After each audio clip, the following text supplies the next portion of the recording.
knocked down that lock, it was wide open. And I said, hey, look, Uncle Rick's on the floor. And when I reached down to pick it up, the minute I picked it up, we could smell pipe tobacco. He's there, yeah. And then Shelby was again involved. In Shelby, she was at a school recital where they did a dance between ball games. And the whole family was there. Grandpa Olson was sitting next to me, and there was a lady on the other side of him, sitting right next to him. And her mom and her dad, her nieces and uncles, and all in this little group. And when she got through, she came running up the stairs, and the closer she got, the more we could smell. And it was to the point where it was so powerful. The hair was literally standing on your back of your neck type thing. And Grandpa Olson said, "Can you guys smell that?" And we all said, "Yeah, that's just Uncle Rick. He's here." And the lady sitting on the other side of Grandpa Olson said, "Smell what? What are you guys smelling?" She said, "I don't smell anything." Yeah.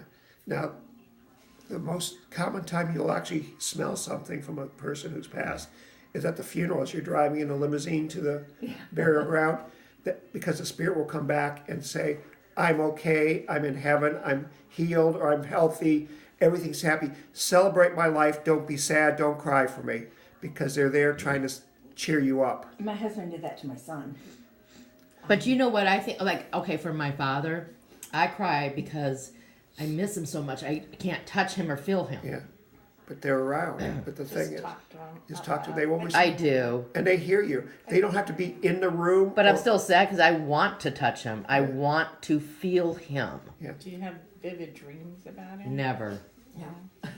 So a lot of times they'll come to you. I have no experience. I don't know what it is. So when I went to Enterprise Rent-A-Car to get my car to come here, the lady, I guess, she's a young girl.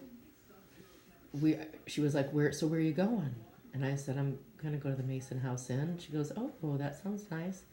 I said, yeah, it's supposed to be haunted. I'm trying to experience if humans are still alive after they die. And she goes, the answer is, what's that? the easy answer is yes. I still haven't experienced it, but anyway, she goes, well, then I can feel comfortable in telling you there's somebody standing right behind you and he's touching your shoulder. She's like, I never tell this to a client, but because of that, I said, oh my God. And then people came in behind, they opened up the door, came in, and it went away. Yeah. And she's like, is it still there? She's like, nope. And I'm like, it's like, God. But, you have to open yourself up to the sensitivity of it. It how takes do a I while. do? It's just gradual. Just relax and let things happen around you and accept the things that happen around you. And it's a process. It doesn't happen overnight. Because see, I think so I've always had this overactive imagination, and I can scare myself out of nothing. Just nothing. I just start thinking about. You gotta stop scare it in a sense. Don't let it scare you. Let it happen. Okay. And accept it happening. And once you accept it, the floodgates will open up and they will come and talk to you. Wow. They'll be a part of you. Okay. But until you start, like you left the room. If you had stayed there, they may have been more active with you, but because you left the room, they felt that they had overdone you and had scared you, and they didn't at all. It was myself, but they didn't want to scare you. I see. So they basically stopped at that point. That tells them back off because you weren't ready to accept it. I see. But when you're ready to accept it and stay there and just relax and let it happen around you as part of the world around you, then they'll help you. So can I explain something on my little journey or my quest in this afterlife? Because I'm scared of death myself. Oh, it's after what we've learned on the box. It's nothing to be afraid of. It's great, and it's a big party on the other side. Basically, all family and friends are there. You're in a soul circle. Everybody hangs around together. They do things together. They interact with this side. It's just a wonderful thing. And who you are in this life is who you are in the next life. You don't change your humor, your personality. Everything carries on. I have two questions. Are your dogs there? Yes. Okay. So dogs have spirits. Cats and dogs. Do they have souls? No. But they have spirit. We have 2 dogs that passed while we were I here, just and can't they're here. comprehend it. We have spirit cats that are here from the 1800s. There is, I guess, the shell. Shell, the white, the yolk. Okay. Is the yolk the egg? Yes and no. Oh, you're right. Is the white the egg? Yes and no. Is the shell the... Can one do without the other? I suppose you could do without the yolk, but... I see. You see, so there's body, soul, and spirit, and together it makes a whole. But you can separate them, and this one goes there, and this one goes. I don't there, understand and why this you one even goes have a soul if it's nothing. It is That's something, God's it's breath. God's own, has your soul. But I don't understand, what is it, something like that to God when my consciousness and who I am isn't in it? because it's his little part of you, and he gets it back. I see, I Do you ever can't. give somebody something, and then when they die, you get it back? No. Because you gave it to that person, and now they're dispersing that person's belongings, and oh, you gave this to her, so here you can have that back. And sometimes I think there's some things that So you won't. he- I look at understand them. that, but I don't understand. It's not for us to all understand It's not everything. for us right now. There's certain parts of after death that they're not allowed to talk about or explain to us. Did they say that? Yes. Yes. And why? Why? Because it's not, as Because I you learned over through almost, Brunt we're not Force, supposed to know. it's not for us to know. I was asking a question on the box one time, and I was talking about heaven and what happens and what was going on. And the electronic box, all of a sudden there was a perfectly pitched harp sound, and a voice from heaven said, "Not for you to know yet," and click, the toggle switch on the box physically shut off. And Chris Moon says he has never had anybody shut the box off in his entire life except for me. Wow. So we turned it on again, and I pursued my questions, and immediately that harp sound came back and says, "Not for you to know yet," in a sterner voice, and this time the toggle went off again. So there are things that we can't handle the answers, and it's not for us to know. That makes sense because I still can't comprehend the soul Now, spirit thing. But. Yeah, and one of the things that somebody asked about heaven and its beauty and stuff like that, and the one thing that they said was, human words can't understand or describe the beauty of heaven. And if you read Revelations, it talks about the unspeakable beauty of heaven. It's almost directly out of Revelations that they quoted, but it's so beautiful that there's no human words that can describe it. So it again though, in my quest to find Yeah. my answers, I've also been studying this atheist turned Christian. So what he is, since he was 11 years old, got into astronomy. And he says, based on the study of stars in the solar system, now he's 72, he's a PhD, and that's all he does is study the stars. Astrophysicist. Yeah. Yes, that's what he is. Yes. That he can prove that the Genesis of the Bible is completely true based on the science of the stars, and that he can prove that it's a long period of time, not a short period of time. It's not a 24-hour period of time. See, but that's where we Well- disagree. I'm a young well- creationist. But here's the very interesting part of this, okay?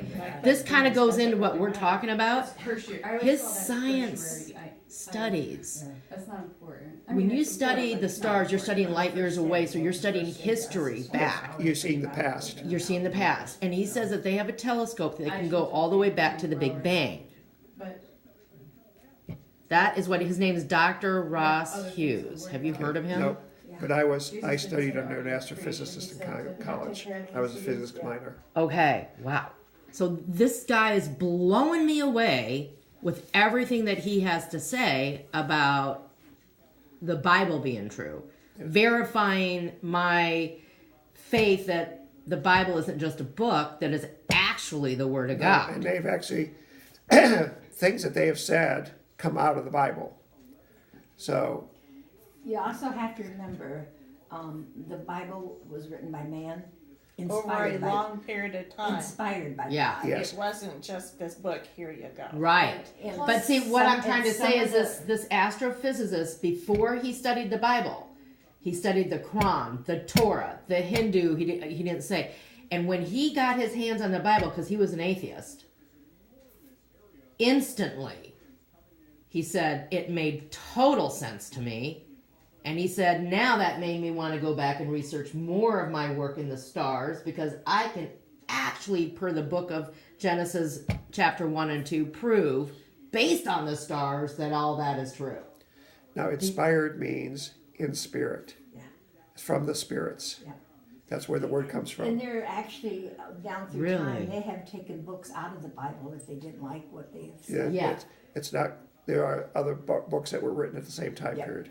And I think you also, like, I've got a book called Misreading Scripture Through Western Eyes as part of my purity research.